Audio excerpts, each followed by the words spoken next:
let's go ahead and look at what's coming up for the next patch. Here we go. Hey everybody, Riot Mort here, and back with another patch rundown. This is the patch 14.9 rundown. That's right. So last patch was our patch where we buffed a lot of the forecasts, kind of reevaluated how our framework worked there. Yep. And it Some of worked the forecasts. in the sense that forecasts are meta now, and it's an endgame meta for sure. But we did have to B patch because it was a little off right of the way. After the B patch, it ended up a little better, but if you were a big fan of reroll, been pretty miserable. Yeah, and or just anything not forecast. With everybody playing forecasts, there have been a lot of 3-star forecasts, much more than we're comfortable with. So a lot of the changes in here are meant to help other lines get up to that level of something like Ashe, and to prevent so many 3-star forecasts. As well as the other big news of this patch is it's long-awaited all the new artifact items. Yeah, so all the new let's jump right items. in. There's a lot to go over. All right, so first off, as I mentioned, 3-star forecasts have got a little out of control, and so we're making some changes here to try to address them. Okay. Now, you might be wondering, why are they changing so many things? And the reality is, everything that's part of the problem has to be changed a little. It's not one thing we can kick in the teeth. Okay. Everything kind of needs a little bit of a slight slap. So player damage is going up in stage 4, 5, and 6. This is to apply more pressure, force you to roll more down damage before you can just hold a bunch of gold and get those 3-star forecasts.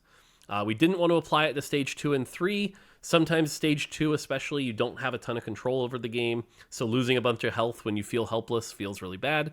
Interesting. But we did want to focus that on 4, 5, and 6. So there you go. So first of all, a lot of the problem right now is that people aren't really playing stage 2 and 3 because they don't feel like there's an incentive to roll, since 4 costs and 5 costs are so good. It doesn't kind of matter if you take early game damage. And so this doesn't really address what I think is actually like a systemic problem, which is people aren't playing half the game. They're basically just trying to start from mid-late, from stage 4 onwards, and that's when they can play the game. Increasing damage encourages people to roll more because they can't just open for it. And while it does suck to take damage because you don't have agency over your early game, the reality is early game there is edge to be gained, especially if you're encouraging people to roll. But then that might create some kind of, I understand what they're saying. They're trying to create some environment where like the good openers, like right now this patch is like Darius, for example, are just going to be so far and away better than the others. I just want to feel like whoever just gets the early lead just snowballs out of control. So I get that. So they want to increase player damage. Shop odds. This is another one where at level 8, we're lowering 4 costs a tiny bit here. 27. We don't want you 3-starring 4 costs so at weird. level 8. That's supposed to happen at level 9. This is where you 2-star your 4 costs and then go to level 9 is usually the play here.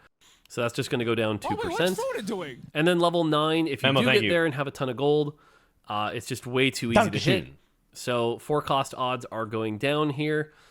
So they're going down 5%, which is a pretty big chunk, actually. Huge percent. So you're going to see less, hopefully, 3-star 4 costs from level 9. So this does 2 things. First of all, I just want to say, what kind of abomination is at level 8 at right now in terms of the odds? 18, 27, 32.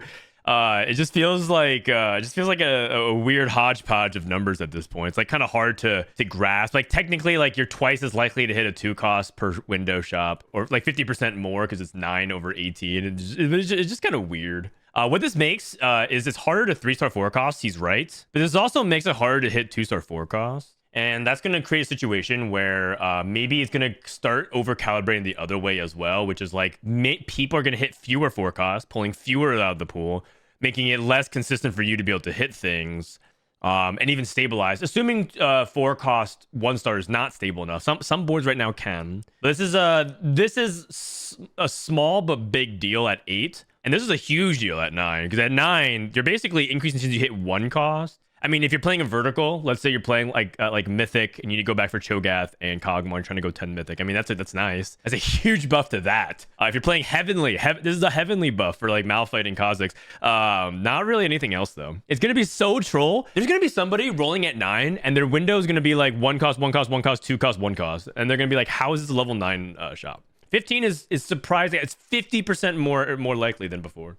It's a lot. Soju goes to 9, rolls once, and 5 1 cost exactly. And then the last little bit is, again, to apply more pressure, maybe make you stay at level 8, not go to 9 as much.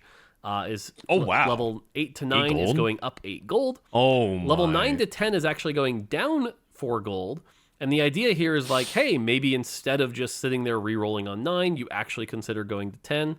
So the 9 to 10 hopefully is all of these help with that problem. Not that big of a deal, but And then for you double up players, this is a double big up deal. especially was like the most egregious version of this. For those of you that played double up, there are 3-star 4 costs and 5 costs in almost every lobby. Oh God, I had no idea. We made some changes to player damage. There's going to be a lot more power and aggression early on in double up. Player damage is going up, stage 2 and 3. 5, 6, 8, 11, 17 to 3, 6, 8, 10, 12. Gets Whoa. a little bit closer to live. And again, much more early game pressure. The other thing here is that player damage is now rounded up.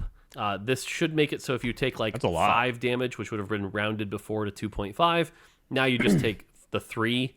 So that will be extra player damage as well. And then the last thing is just a quality of life thing, where if you've been playing double up and like 5 seconds into the fight, it feels Who's playing double up? All of a sudden you're getting reinforced because somebody Who's playing double up open-forted. these days? At least now you have some time to actually fight your own battle. So the reinforcement time minimum is going from 7 to 12. We actually think the right number might be around 15, but we wanted to kind of gradually 15 seconds. That's like Ascension. So if this still feels a little too quick, we'll make it go to 15 seconds. But for now, it is 12. All right, encounters. Encounters are also part of the problem to some extent of 3-star 4 costs. Partly, and yeah. So we're making some adjustments here. The 2-star 4 cost carousel, yeah, partly. 15 health. 15 health can buy you a lot of time to econ and greed. Oh, wow. That's a big change. We're going to lower that to 10. Thumbs up for me. Aurelia. This is one of the more annoying ones where it would give you 6 shops of a 1, 2, 3, 4, 5 cost shop. Oh, I hate this one. Man, if you got lucky and hit a 2-star 5 cost in those I hate shops, this one. You were very powerful. And if you didn't, you were very sad. So we're lowering it to 3 shops. That way the odds of you actually getting a 2-star in 3 shops are pretty low. But it'll still give you some access to those 5 costs you might not normally have. I mean, it's going to create some crazy high rolls. Encounters. 1, 2, 3. The following encounters will appear more often. Kane, the 5-4 death game. And so, there are a lot of people who've talked about how they've played 100, maybe 200 games and not seen this encounter. Yeah. We didn't drastically increase the odds. It went from, in our code, I won't explain how it works, but it went from a 1.0 to a 1.5. So it's not a huge adjustment. It's a 50% increase. Hopefully a few people actually get to experience this before the end of the set. And then the other one... I want to say one thing. The 5-4 Kane death game, actually, on the low, is pretty fun. If you're the person that, like, able to pull off a tempo game. Like, this is a game where, like, like Dish Soap and Bebe and all the people that love to, like, play good tempo games, be really aggressive, bleed out to, like, the fourths. This ends up favoring their skill set. But I will say one thing. This is actually pretty hype for a spectator's perspective if the game is close. If the game is close, it makes 5-1, 5-2, 5-3 really, really intense. But, oh, man. One is Ornn. This is the choose an artifact one. With all the new artifacts coming out, having an encounter that happens a little more often. And again, same thing, 1.0 to 1.5. Nothing too crazy. But that'll happen a little more often. Okay, now, I mean, that's good because they're side, introducing so many artifact items. We want to see that. Encounters that are happening a little too often. Okay. We're going to change from 1.0 to 0.5 in our code. So these will happen about half as often as before. Nice. Cho'Gath, one where you trade shop slots for components. Yeah. This one's pretty tricky, and it's an interesting encounter, but man, it's a really you're just in the wrong spot for it, so going to have that a little less often. Diana Salvage Bin one. This encounter almost close to does nothing most of the time, and so it's just not really a fun one to have appear, so we're going to have that show up less often. How often are you selling your units? The Aurelia free move carousel one, where everyone just all of a sudden moves. Yeah. And then these ones are Nico, the Lesser Duplicator Carousel, Teemo, the Spatula Carousel, and Wukong, the Radiant Item Carousel. Those will appear less often as well. And the Wukong Radiant Item Carousel can't appear on Stage 2 anymore. So for those of you that had a game where it was just like, surprise, the person at 85 health gets their first pick of Radiant items, that is less likely to happen. And then finally... I will say that these are great choices. I'm surprised that they think that like duplicate. Wait, is this actually? Oh, actually, I just saw this. There's a duplicate. Okay, never mind. I thought it was like there's like a duplicator version of this. I'm like, are they touching lesser duplicator but not the other duplicator one? Because that one is actually just crazy. Okay, this I understand. This is. I actually don't even really mind lesser duplicator. It's just problematic when you have like so many duplicators because of you're playing reroll. So it might make reroll like really oppressive. But it wasn't really that big a problem with this patch. It's all contextual, I think. The following encounters have been removed. So the Kha'Zix one where you lower XP cost for 3 turns has been removed. This one, man, if you were in the right position for it, it was a lot of power. And if you weren't, it felt bad. Now, keep in mind, this is only the 3 turns one. The one that says apply to the rest of the game. It's still in there. Okay. That one still exists. And then again, to address the 3-star 4-cost problem, Cho'Gath, the one where it gives you 2 lesser dupes no more for 1 dupes. greater dupe, that one's gone. This one's ridiculous. The Nico that gives you the greater duplicators on Carousel, that one's gone. And then the Syndra one that gives you a 2-star 4-cost on Carousel, that one was very swingy as well. That one's gone. So I've never actually seen this one, even in my games of like spectating. So or actually, maybe I think I've seen it one time, but apparently it leads to like 6 people having 2-star 4-cost, which is just ridiculous. I mean, Kha'Zix one is just straight up troll, but at the same time, I do see people trying to play around Kha'Zix. It's such a low likelihood, but some people end up playing around it and getting rewarded. I don't know. I'm okay with taking it out. Honestly, all these are good choices. I don't have really anything. I'm like, I don't mind Kayn being increased. I think some people probably think this is bad, but all of them are fine. I think this one, the Nico Lesser Duplicator one, I actually think the use of Lesser Duplicator, if it's not a real dot meta, is actually kind of skillful in some cases. A lot of people don't use it correctly, or they greet it, or they use it too liberally, that kind of stuff. So, all right, on the balance side, Arcanist 6 and 8 still haven't really found their spot. They get more AP. Okay. Dryad, the difference between Dryad 4 and Dryad 6 is massive. If you get mulched or a Dryad emblem, your average placement shoots up way too much. So Dryad 6 is getting nerfed a bit, less health per stack, less AP. No nerfs to 2 or 4 Dryad, just 6. Okay, so the Dryad Duelist, +1 is capped 4 and lower. 6 in the mid game is okay, but even not as good as it should be. And if you don't have the +1, you basically can't play this trait. Fixing that a little bit by giving Duelist 4 and 6 a little love. Okay, Faded. This one's a weird one, and I want you to look at this. But Whoa, this they is buffed Set's probably a Omnivamp. nerf. There were 2 bugs with Set's Omnivamp. Okay. The first was that he could Omnivamp off of things like Sunfire, Ionic Spark, as Leduc reported. Yep, that the is part true. of the bug he didn't report is that it was also vamping pre-mitigation. So, for example, if you were hitting, an Ornn with a bunch of items, you were still vamping for the full amount. That is a lot of power. We fixed that bug. The vamp will now work on the correct amount, but that is going to be a big nerf to things like the Aphelios reroll comp that can't vamp as much. Is that why, sometimes, Syndra casts once and just heals to, max HP? Like, she has, Brink of Dawn or something like that? I had no idea. Also, this is going to make mid-game Duelists better. You can actually play mid-game Duelist even kind of right now if you have a good Darius spot. So, this extra attack speed stack is kind of nice. If you're playing, 4 Duelists, so you have, assuming Darius isn't, Giga Nerf or something, but Darius, Yasuo, Volibear, Kiana 2 or something like that. And then buffing Arcanist makes sense. Nerfing 6 Dryad makes sense. These are all just, sensible changes. I don't know about the numbers. This is a pretty significant nerf to 6 Dryad, but it was probably too good. As such, we did buff up the Omnivamp back up a bit. It will be worse. It will be significantly worse. You're not going to get that pre-mitigation. This almost makes me wonder if 7 Faded is all of a sudden just going to be a crazy, like when you hit set, 7 Faded is not going to be that good. Man, I'm getting more dogged again. And then all of a sudden you have to... Maybe 7 Faded sucks after this. Who knows? Omnivamp, so... There's a pretty good chance 7 Faded... All right, Fortune. Dude, this is not just a red sentence. This is 2 sentences. This is it's taking 2 lines. It's 2 red lines. It's it's one thing to just end it after 8 words, but this is freaking 17 words. Red novel. 7 Fortune, we're glad people had fun with it, but now it's time to be real. 7 Fortune is very easy to hit, not just on the Trainer Sentinels portal, but even just in general. If you hit 7 Fortune, it was way too easy to just win the game. Yeah. And you could hit it on 3-2 on a good game. So we are hitting this really hard. Now, I will say from PBE testing, it still kind of wins games, but not in such an overwhelming fashion that you just guarantee big time nerf. The best cash outs in the game. So the bonus stacks are going from 25 to 12, very large nerf. And the bonus orb you get every turn, we cut the value of that in half as well. So again, 7 Fortune, not going to be as insane a high roll, but this is an example of making a high roll that's a little more accessible. We didn't want to change that. And then the last thing is we went through the fortune table, made some adjustments to some of the cash outs. Be what? It's green. Especially at the higher end, ones that didn't quite feel as good. Oh. So if you hit that 160 to 240 range now, there's a few new ones in there that should replace some of the old lame ones, as well as we did some readjustments. Those tables will be out a little later, but mostly just the higher end cash outs. You're not going to see any crazy adjustments to 30 to 100 or anything like that. Just look at some of the cash outs at 250, or was it 250 or 175? There's one that's gain HP. gain 30 HP and 100 gold for a 175 luck. That's like that is an insult. That it's like a congrats, you lose. Like you just sacked to 175 fortune cash out and you get 30 HP. I mean, the 100 gold is nice. It's a lot of gold for sure. But that one's just silly. Like you just get a little bit of HP back.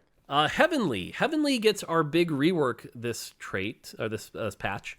And the way it works is it no longer scales with unit star levels. So Nico, for example, is giving HP, no matter what her star level is, it's the same amount. In addition, it now gives 70% more stats to Heavenly units. So if you want to play Heavenly Soraka, Heavenly Wukong, Heavenly Kha'Zix, Heavenly Qiyana, these should feel like a buff. Forth. These champions will be stronger than they were on live. They'll feel pretty good. Okay. But as you see, the baseline went down quite a bit, and the baseline Omnivamp goes down as well. So this means things like Heavenly Kayn, Heavenly Lee Sin, those are being nerfed so that the Heavenly units themselves can be buffed. Now, it's not zero. It works very much like Guild did back in the day. Yep, pretty much Guild. You know, so you can still play Heavenly Kayn. It's just Kayn's not going to benefit quite as much. Or if you get a Heavenly Emblem, the emblem actually matters now. So Heavenly Kayn with a Heavenly Emblem will get a 70% boost, which is pretty good. Yep, on top of the extra buff. So this is because I think every single patch, there's just going to be Heavenly plus whatever's the overtuned unit. So let's say they nerf Kayn, they nerf Lee Sin, and they nerf whatever, but then Heavenly Silas is unchecked, so now it's just Heavenly Silas. Let's say it's like 3 cost comes back, and I'm just going to pull a random 3 cost. Let's say Bard is more playable. I don't even know how this is possible, but let's just say they like play Heavenly Bard or Heavenly Diana, right? Like it's just like whatever is the overtuned OP unit, they just like slide in Heavenly. They need to figure that instead of playing Whack-A-Mole for the units, because as you guys saw what happened with Yone, it's like, well, 3 cost is kind of a joke now, but they don't want to just play Heavenly Whack-A-Mole.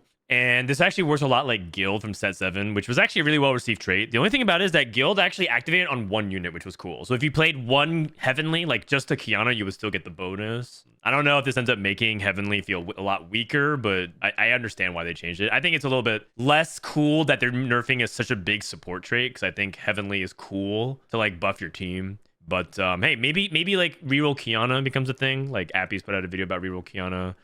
Maybe like he said, like reroll Soraka and Heavenly becomes a thing, or Heavenly Wukong now becomes like the primary. Maybe we'll see. Storyweaver's been really struggling, especially at 5 and 7. Yep. 5 and 7 gets a buff to the on-hit damage. You get that on-hit damage no matter which color you are, so this is a buff to every Kale. And then Red Kale is getting a buff to the Scroll of Haste. I believe that's the 5 one. Scroll, not auto. Man, do I I'm think this is going to make Storyweaver Storyweaver meta? We'll see. My guess is 13. No, but we'll see. Like, well, thank you. The on-hit damage is a very big buff. I do want you to notice, like 40 to 45 is more than a 10% buff, which is a pretty big swing to Kale's auto attack. I mean, this is do consider that, but we'll see how it works out. And then Umbral is a trait that has been struggling a bit. It probably will still struggle, but wanted to take a big swing to try to help it a little bit. It's more 9 Umbral executes at 60%. Dude, you just slap her Morello onto like your loon and she's just gonna execute everybody. 60% execute threshold. Jesus Christ. But I still have yet to see 9 Umbral. I saw Setsuko play it 1 time, and I think he got like a 4th. It is just not good. It is not good. Like it requires 3 spats. It better feel like impactful. So I don't know. More of a band-aid. I'm not expecting this to all of a sudden be meta or anything. Someone hit in my lobby with 6 Umbral gets another 5% on the execute, and if you somehow hit 9 Umbral, 60% execute. That just sounds hilarious. 60% execute. I mean, you just got to hit them for 40% of their health. Yeah, if you do, they'll disappear.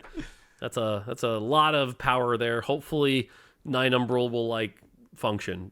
So, does Umbral need more than this? Maybe, but this is what you'll get. 33% buff. Get out of here, man. All right, champ side. Darius openers are very good. They'll still be very good. We're just lowering it a tiny amount. So the spin will still do the same amount. It's just the on-hit damage afterwards is going down. Nerf. It's a significant again, nerf. I think Darius is still going to be one of the better openers, if not the best. Kog'Maw has definitely fallen off in the current meta. Kog'Maw is getting some love back. He'll do extra damage at 2 and 3 star, so reroll Kog'Maw, hopefully coming back. Yeah. Riven, don't sleep on this buff. This is a very large buff. Riven I know this confuses a lot of people, but Riven is meant to be a carry, not a tank. 30% He's buff. meant to be the Bloodthirster Titans God. kind of user, the Sterix user. This is a big buff to her ability damage. Yes. So don't sleep on reroll Riven as an option. Hopefully this makes her good. Get some Altruist in. She'll do that extra healing as well. So Riven can do some damage, but it's only going to be like a buff if you actually itemize her. If she's just the items trait bot and story. Once upon a time on April 7th, this is about 3 weeks ago, almost to the day I recorded this, Voltairix, a guy who's made it to multiple world championships, I think 4 world championships, tweeted in French that there's like a lot of builds that you don't know about Gargantua. Like, what are the dark builds? Because people were playing around Yone and Volibear. And he decided to drop tech like reroll Malphite with the Titans Rage Blade. Now with the heavenly changes, Malphite gets better. Malphite gets better, right? Because the heavenly rework. Now Malphite's an actual thing. And he also put reroll Riven, the double Titans BT Gargantuan Riven. Is this guy a prophet? This guy actually just literally predicted the future meta. Reroll Malphite, reroll Riven. I mean, he predicted Gnar. I mean, Gnar, this was before, yeah, but like he put Gnar in. Oh, do not put BT Titans on Titans, at least not right now, especially after they nerfed the AP. Alune can do plenty of damage with Invoker, but she's really reliant on that Invoker. Giving her some attack speed will help her out. Hopefully makes Alune a 3-cost carry that you can play around. I don't actually think Bard she needed a buff. Definitely has fallen off since his glory days of the first patch, where he was Bard the thing to complain about. Terrible. He's going to get 5 more AD to his auto attacks. That's big. That should help. That's really big. Tristana, similar things. I don't think this is going to magically make Tristana meta or anything, but Tristana is going to get 5 AD. And weirdly enough, her ability, so her 5 AD base, right. Her ability is going to grant less AD, so it's less reliant on that less ability scaling proccing. AD. And then her ability itself had a weirdly high AP ratio, which meant if you weren't itemizing her properly, she Gunblade was really good. Damage. So we're buffing the AD part and lowering the AP part so that she can really focus on those AD items like Deathblade, IE, stuff like that. Basically, you could put like Death Cap on Tristana and she would actually just kind of pop off. I don't know. That's kind of funny. I don't even know if Alune needed this buff. That's maybe my little bit hot take. Alune might be really good again. And the thing about Alune is that her kit does so much. Like, this attack speed also means that her ability comes out like more often, and her ability just like she shreds, she AoEs, she buffs your team, she does like a lot of stuff. Alune can be pretty scary. Oh, and they also buffed Umbral. You're right. Again, I don't think Tristana is a major. They're buffing 4/6 duelists. They're buffing Tristana and Volibear. Fact here, but this should help duelists a little bit combined with that 4 and 6. Volibear just giving him a little bit of his healing back after the Titans nerf. We don't plan on redoing Titans right now, but Volibear should get a little bit of healing. And then Zoe's another 3-cost that just hasn't quite had her time to shine. So she gets some more ability power and ricochet damage as well. Wow. 3 costs might be back, you guys. I'm getting more dogged again. again. Radically swing things, but you know, we want to buff small at a time so we don't just all of a sudden have a Zoe meta or something. You know what this is? This is a nerf to the terrible Fortune players who just keep like, oh, like whatever, I'll just play like Tristana and Zoe. You guys, whatever you degens who like are terrible at loose streaking, because they just keep like either slamming items necessarily or just like, you know, positioning like terribly. You guys are just gonna get wrecked. Like Zoe already is low key like not bad right now, even in this patch. If you 2-star her and give her items, like the Story Weaver mid game currently on this patch is underrated. Not that that's amazing, but it's like underrated to help you get to 8. And if you like play it, you'll kind of see what I'm talking about. So. All right, on the 4-cost side, Kayn definitely they're also buffing Story Weaver of the 4 and 5 costs, and for some reason has 70 armor and MR. We tried to give him to help him survive. Well, he's surviving. He's doing just fine. So he's going to lose 10 armor. Dude, this guy is so tanky. They buffed him to 1200 HP and he had 70 armor and MR. My God, this guy was just straight up tank. Will make him less tanky. Oh my God. Morgana gets some changes here. Morgana 3, definitely one of the weaker 3-star 4 costs. Clean sentence. That damage is going up pretty significantly here. So if she can't kill with that, you know, what are you going to do? And then Morgana is now more likely to cast her ability at clumps of enemies. The way she used to work was she would randomly pick 2 targets and then pick which one was in the largest clump. No, that's not true. That's not true. She would always pick the worst target, as you guys know. Like, there's like 2 units in the back. It's like Kaisa plus Kale, or there's like a Nautilus at 1 HP with like or no, like a Galio with 1 HP with like an Aatrox, it would always pick Galio and Aatrox and never kill the backline. Always. Like 4 targets and picks which one is in the largest clump. Always. So she should be more likely to hit things in an AoE and not miss as much. Syndra gets 1 more starting orb at 1 and 2 star to help her out. Should make Syndra on par with some of the other 4-cost carries and not kind of the weak link. Whoa, this is actually really big too because they buffed Arcanists. But they also nerfed Set and Fated, so maybe the best way to play Syndra right now is Arcanist. They also buffed Zoe. So did they also buff one other thing? They buffed Riven, which kind of like is the shell that you can kind of play into it as well. I don't know, probably not. Interesting. Some changes here.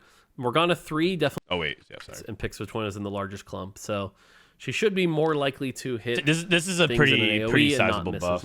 Because she's a ramping Syndra champion. gets 1 more starting orb at 1 and 2 star to help her out.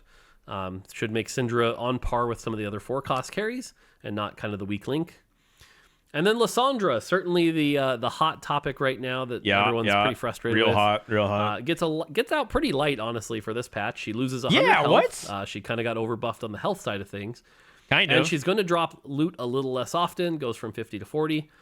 Does she still need more than this? Possibly. Yes. This is what we're doing for this patch. But we will evaluate. She is a very overloaded kit. She does a lot of things. So it is possible 1 or 2 of those might need to be removed in the future.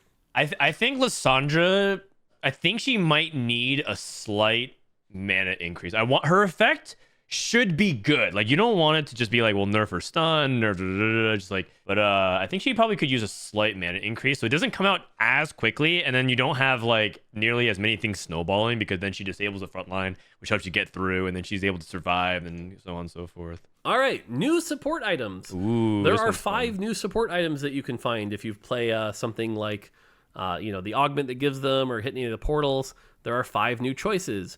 Eternal Flame. Every 5 seconds, all enemies are 33% wounded, and all allies deal 7% more damage. So you need to keep the Eternal Flame alive. Okay, so this is like Sunfire. If you do, there's your anti-heal and it's like half. It's like half anti-heal and then half like Ascension.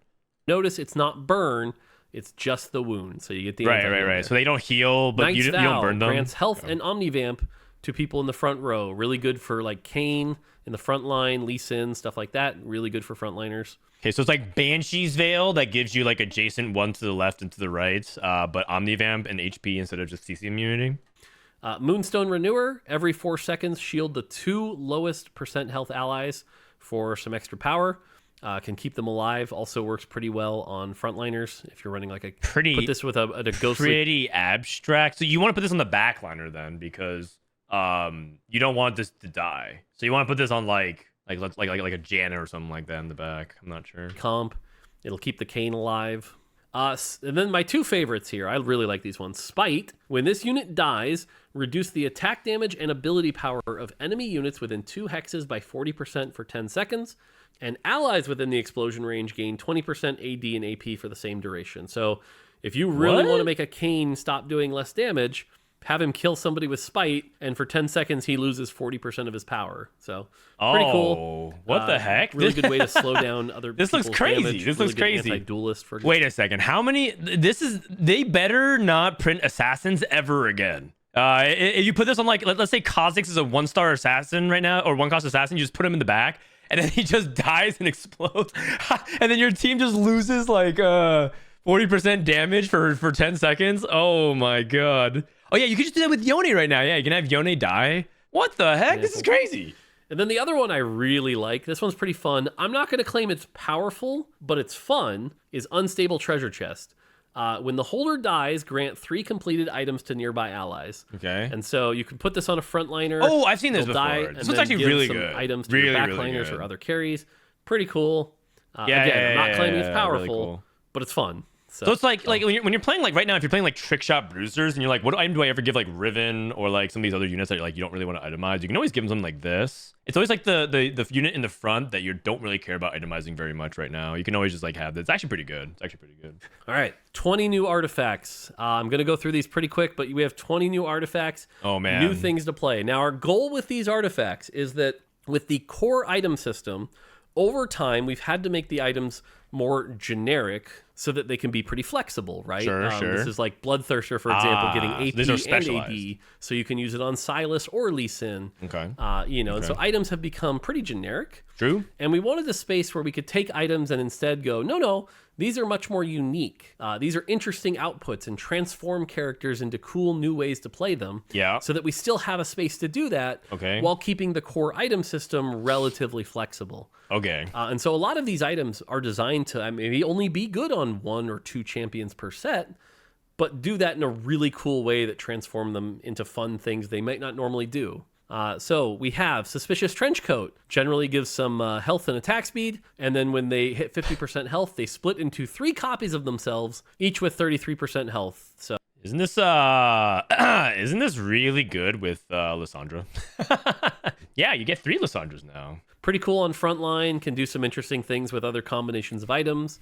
That's a neat one. Talisman of Ascension. This one's, a lot of people have been having fun with this. It gives health, AD, and AP. After 18 seconds, double that health and do 150% increased damage for the rest of combat. So if you can keep them alive, they become an unkillable machine. Was this the one where like Tom Kench got? Was this the one where Tom Kench got like 3 million HP or something like that on PvE? Of this one, Unending Despair, health and armor. Whenever a shield on the holder breaks, 100% shield initial value is dealt to the nearest. This is really good on damage. think on. So if you have somebody Silas. with a big shield or any that pops quick, say like imagine a Galio 3 with this. A Galio 3 with this, that shield breaks and then pop hits the enemy for like 2,000 health. So that's pretty fun. That one's not particularly powerful, but again, the right combination can be. Light Shield Crest. Is there a unit that shields like a lot repeatedly, kind of like Old Riven from like back in the day when she would basically dash and cast and she's like 20 mana? No, like shields like really often. Janet. Oh, Yasuo, yeah, for example. This could be really good on Yasuo. Oh, high armor and MR.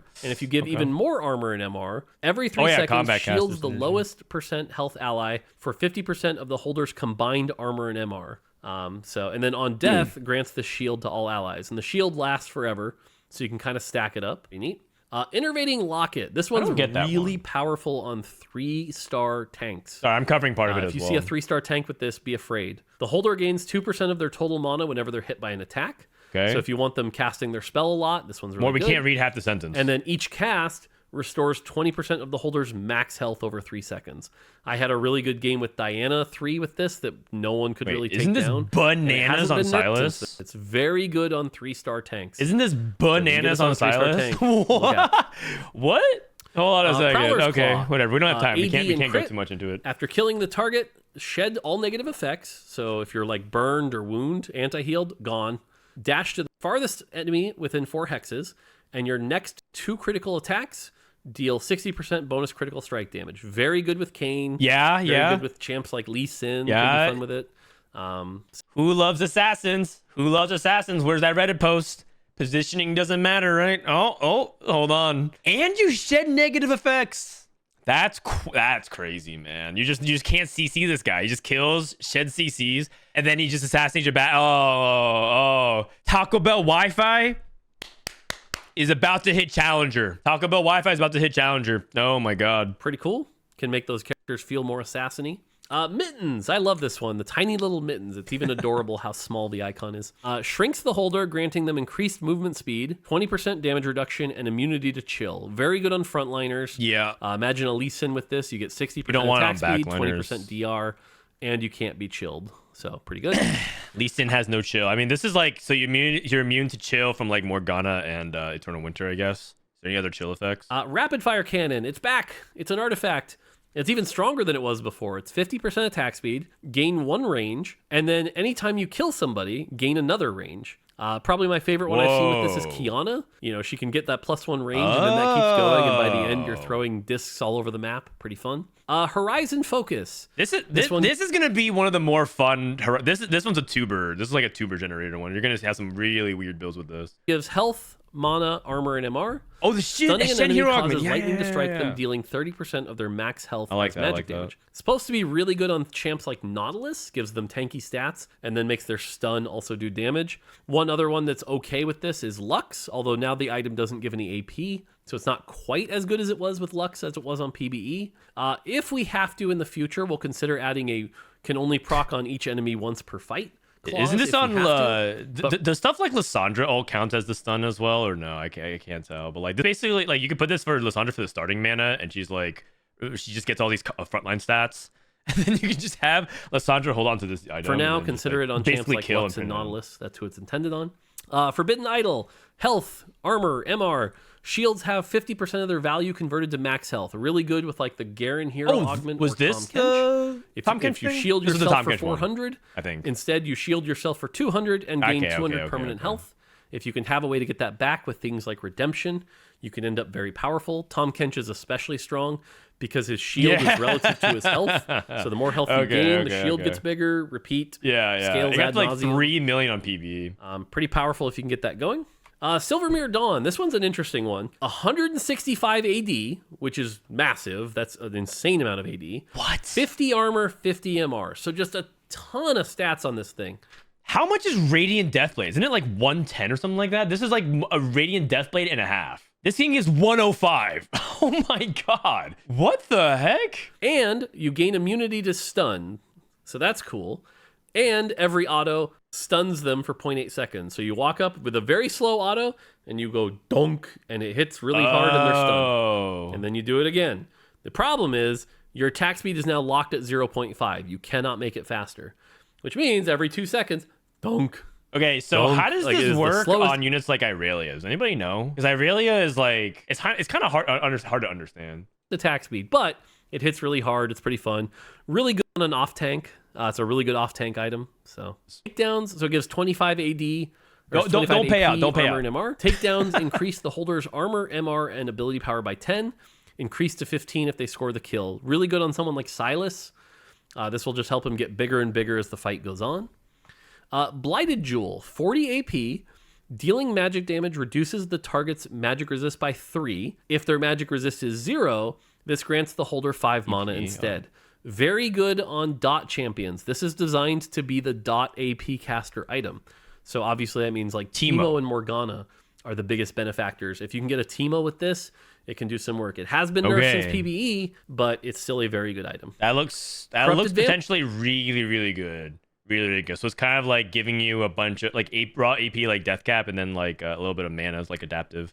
Scepter. Attacks deal an additional 50% AD and you get 50% attack speed as physical damage and heal the holder. So this is going to give you a bunch of attack speed, attack damage, and Omnivamp essentially. But you can't cast your spell anymore. So if you're somebody who likes to cast spells, it's a bad item. Okay. But, you know, there are champions in previous sets that have been very good with this. Like Caitlyn. Like Vayne, for example. Or Vayne, yeah. But on this set, Aurelia's pretty good with it. I've seen Gnar do pretty well with it. So there's some options out there. Consider it. This is a weird one, but definitely can be scary. Combat start, teleport the holder to the mirrored hex on the enemy side of the board. 40 AD, 20 crit. After 8 seconds, you go back. So if you wanted to, for example, put this on Lee Sin, put him in your back right corner. He'll teleport to their back right corner, punch him around for a few seconds, I see, and then get out of there. So kind of a little bit of a return to Assassins with the death blade. And it even gives crit. Okay, you know what I think? This actually might be really funny on Kha'Zix. If they buff Heavenly and they buff reroll Kha'Zix just teleports to the back and then targets your weakest. So he basically starts autoing and he automatically targets to your back unit. Lichbane. The holder's first attack after each ability cast deals bonus damage, and this bonus damage goes up as time goes on. This is basically a blue buff user item, so Kindred's good with this. Teemo's good with this. Anyone with that low mana cost is going to be very good. Luden's Tempest. 30 AD, 30 AP. 100% of overkill. Is there a unit? This is just like the blue buff holders, right? Damage plus 100 is dealt really as good, magic damage to the 3 nearest enemies to the target. Now, the key with this one is you want to hit really hard. Caitlyn ult is a good example. So if Caitlyn ult hits for 2,000, well, then what? And let's say the person had 500 health. Right. Now you shoot 3 1,500 plus 100 bolts, so 1,600 like 6 bolts ghostly stacking off to people. And here's 6 the crazy part: stacking is like this. If those kill someone, it chains. So if that one of those 1,600 hits somebody, no, it doesn't matter. You now just got another 1,200 plus 100, so 1,300 times 3. This can do some wild stuff. I've seen it be very good on Lilia, times 3? Azir, Caitlyn. If you can get big damage on people, though, it can chain and do wild stuff. Oh my god. Wits End, attack speed, MR, that looks attack steal broken. bonus damage. Very good for high attack speed champions. Bard. And it heals the holder for 35% of all magic damage dealt. Really good for like a frontline duelist. This can actually be good on like Volibear, Lee Sin, but also backliners like Bard. It doesn't proc on like trick shot bounce like it did during PvE, but still should be a decent item. That's crazy. Fishbones, this is a fun one. Doubles the holder's attack range and causes each of their autos to target a random enemy, gain some AD and attack speed. I love this on snipers. I won a game with it with Aphelios, and it hasn't been nerfed since then. So if you get like an Aphelios 3 with this, he'll just like randomly attack the backline and hit for max sniper damage, which can be really cool. And then finally, Cursed Blade. Cursed Blade is attack speed MR. Attacks reduce the target's max health by 3%. 13 attacks on the same target reduce their star level by 1. So if you have a super tank you're struggling with, someone has a Tom Kench 3, hit him with this. And after a bunch of attacks, they'll shrink and shrink and shrink and eventually die. It's really good at killing super tanks. It's pretty bad otherwise. But watch out for that. Or if you're struggling, if you know somebody's going to be forcing that, if that becomes meta, it's a good choice. So they heard you guys hate reroll metas and 3-star 4 costs. This actually might be... Okay, it's probably not counterplay against 3-star 5 costs, but it might be counterplay versus like certain other 3-star units. Also, back in the day in set 1, this used to apply with like on-hit stuff. So if you made like Runan's Hurricane, that bolt would count as on-hit, so you could Curse Blade multiple units. It was crazy. But I think it was like a percentage chance for it to happen, as opposed to like guaranteed. So should be fun. Some other changes in the space. Blacksmith gloves now grants 300 HP and 30% crit. That's right. They took out. It was weird that this didn't have any stats like thieves gloves and support gloves. So now it has stats, and it can give every artifact except for corrupted Vamp Scepter. It cannot get corrupted Vamp Scepter. You will not accidentally silence your own character. Oh, there you go. We did take out 2 artifacts. Goldmancer Staff and Mogul's Mail are now gone. Okay. Those are not part of the game anymore. We didn't need that many gold generation artifacts, so those are gone. All right. Portable Forge Plus and Plus Plus Man, have been I'm getting disabled more dogged again. because Portable Forge is now always 4 choices again, even on 2-1, 3-2, 4-2. Doesn't matter. It's always 4 options. So augment balance. Okay, I just want to say that it's going to be a wild patch. Really good silver. We're nerfing it a bit. You only get 1 bench slot. So if you want all those extra items, you got to basically play without a bench for an entire stage. Pumping up just loses 2% base attack speed. Should still be fine. A good augment.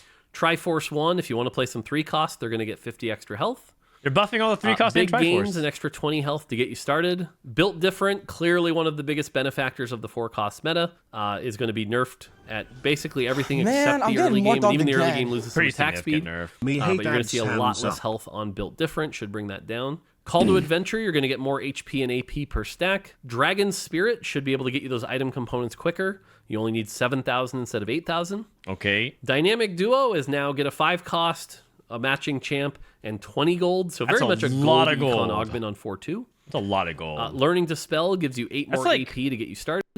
This is like half of Hedge Fund, isn't it? Like Hedge Fund's like 40 gold. Mind Over Matter has been re-enabled. And then Pandora's Items 2 now gives 2 random components instead of a random completed item. That's actually a really big buff, because then you could make an item immediately and you don't have to roll the item repeatedly over and over. This is actually huge for Pandora's Item 2. It makes it a lot better. Raining Gold loses 1 gold. I guess that's how it was before. True, that was throwback. Slamming Plus 2 less XP. Accomplice nerfing 2 less econ. Gold. Build-A-Bud 2 nerfing more econ. gold. Call to Chaos. Nerfing this is another one with high rolls. We're trying to balance the high rolls and low rolls. So 8 less gold from the gold drop, 6 less XP, but the 3-star 3 cost and 10 gold is now 20 gold. So that should feel like less of a low roll. Going Long gets 2 more gold. Guys, the problem, I mean, it is less of a low roll, but it is still a low roll, because unless the 3-star 3 cost is exactly what you need, but like generally speaking, this is still the option you don't want. I guess they're just saying like, hey, at least you get some money. Infernal Contract. Salute to Infernal Contract. It was a fun augment in set 10. It wasn't a fun augment this set, actually. But being level 7 when level 10 exists, not very good. This augment has terrible stats, and it's had terrible stats all set. Sub 1% win rate. All right, and then some small changes. Lilia 3 gets a buff. Lets her actually do some more damage to the backline. Okay. Lilia 3 gets some love. Ornn, we're nerfing Ornn. I just played it today. 3-star from 8 items to 6 items because Ornn deserves it. And because the items are becoming radiant, which is a huge buff. Whoa! So, if you can get Ornn 3, enjoy your 6 free radiant items every time you cast. Hopefully that should make him pretty exciting and pretty powerful. Heck? And then Silas 3 also gets a bit of love. Silas 3, another one I didn't know Silas was small bad. amount, get some love. Even though we want these to appear less often, we do still want them powerful and exciting. These give them those buffs. I'm pretty sure a lot of these are just like underperforming because like Annie 3 is like ridiculous and whatnot. But I guess they're trying to raise the baseline of all of them, which is fine. Like 3-star 4 cost should feel strong, but they're too common. So right now, a lot of people's like ability to power gauge is like all over the place. But I played a game of Lilia 3 today, and she was like so pitiful. It was like 3 people hit 3 stars. It was Kai'Sa 3 versus Lilia 3 versus Syndra 3, and I was like the weakest by far. Man, I'm getting more dogged again. Augment space. Generally, these are all buffs. Okay. To underperforming crests and crowns. So Behemoth crest goes from Thresh to Shen and Thresh. Whoa, you just Dragon get Lord 2 crest goes from behemoths? Diana to Janna and Diana. Makes these really good on 2-1. What the heck? That's crazy. Grim Harvest goes from Kindred to Kha'Zix and Kindred. Sage crest goes from Diana to Zyra and Diana. Alex, thank you. Story Weaver crest gets back its Garen. Warden crest goes from Amumu to Jackson and Amumu. They're buffing Sages. Behemoth crown goes from Warmogs and Yorick to Sunfire, Yorick, and Thresh. And Sage Crown goes from Diana to Zyra and Diana. So Sage and Dragon Lord also getting a lot of extra power in their augments there. Dude, what the? This is nutty. This is absolutely nutty. Aurelia no longer triggers on-hit effects with every blade in her chain. No! She now only triggers on-hit effects on hits where she triggers on-attack effects. So that helps. Vitality? Basically kind of nerfs. I think the biggest one is the Ink Shadow item that she could do crazy things with. Oh, that was such a cool interaction. Mythic, Fated, and Ink Shadow emblems will no longer be offered without the trait active on 3-2 or 4-2. The Fortune Cash Out that gives +1 to all traits now shows up properly in the trait tracker. The Teemo Carousel encounter can no longer give a unit with 2 spatulas. Oh, that's big. Items can no longer be removed from a unit with a Masterwork Upgrade Armory open to prevent an item duplication glitch. Nautilus no longer sometimes casts his ability backwards. Kiyun. Nautilus can no longer fail to deal damage and knock up if he casts 2 times quickly. Kiyun. Azir can no longer spawn a permanent soldier if he casts as combat ends. Yep. Ornn items are no longer made permanent after combat ends in a tie. The Augment prop now I've never faces the seen correct that. direction. And Kane's ability no longer fizzles on corner. All right, units. they fixed the Kane corner bug. There you go. It's a big patch. Huge patch. Should be a lot to play with. Like I said, my honest read is that honestly, it's not going to change a ton. Hopefully, more lines, but I do kind of expect it to still be a very late game centric meta. We'll have to see if I'm right. Again, some things here to help. We'll go from there. But we're also trying to not radically shift the meta anymore. We're also past the point, like this is kind of our last big patch. Yeah. After a set launch. From here, it's going to be light I'm getting more dogged changes, again. trying to get everything in the right spot where we want it to be. So, yeah. But this is a big patch. There's a lot of new fun stuff to play with. So hopefully you guys enjoy it. Job, thank you. All right. That's going to do it for me. That's it for this patch rundown. Hope you enjoyed it. There's a lot. Nothing too crazy here. So, there you go. All right. That's going to do it for me. All right. Until next time. Thank you, Mort. Take it easy.